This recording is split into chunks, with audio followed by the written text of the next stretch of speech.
பல்லு பிளீட்ஸ் எப்படி ப்ராப்பரா பண்றதுன்னு பார்க்கலாமா? இது சாரியோட பேக் சைடு, இது சாரியோட ஃப்ரண்ட் சைடு. பேக் சைடு வந்து மேலே தெரியுற மாதிரி டேபிள் மேல போட்டுக்கோங்க.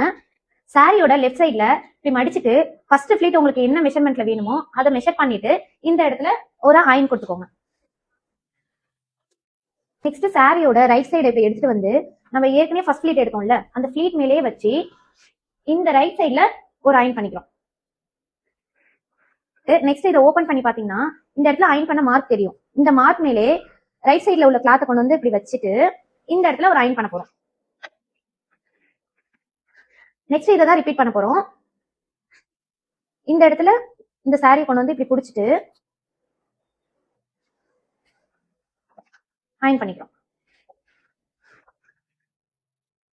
நெக்ஸ்ட் இன்னொரு வாட்டி ஃபோல்ட் பண்ணிக்கிறோம். ஃபோல்ட் பண்ணிட்டு அயன் பண்ணிக்கிறோம்.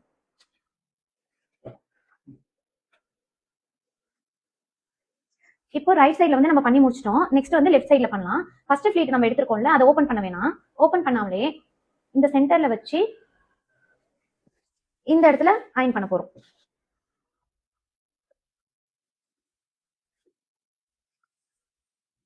நெக்ஸ்ட் இதை இன்னொரு வாட்டி மடிச்சுட்டு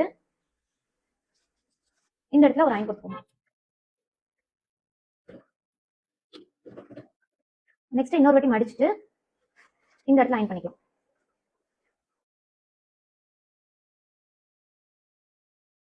இப்போ ஃபுல்லாவே அயன் பண்ணி முடிச்சிட்டோம். நெக்ஸ்ட் வந்து சாரியோட ஃப்ரண்ட் சைடு வந்து மேல தெரியுற மாதிரி டேபிள் மேல போட்டுக்கோங்க. இப்போ லைன்ஸ் வந்து கிரியேட் பண்ணிட்டோம். நெக்ஸ்ட் வந்து ஒரு லைன் விட்டு விட்டு அப்படியே ஃபோல்ட் பண்ணிட்டே வந்துட வேண்டியதுதான். பல்லு ப்ளீட்ஸ் பண்ணியாச்சு. செஸ்ட் ப்ளீட்ஸ் எப்படி பண்ணணும்னு தெரிஞ்சுக்கணுமா? கமெண்ட்ஸில் எஸ்ன்னு டைப் பண்ணுங்கள்.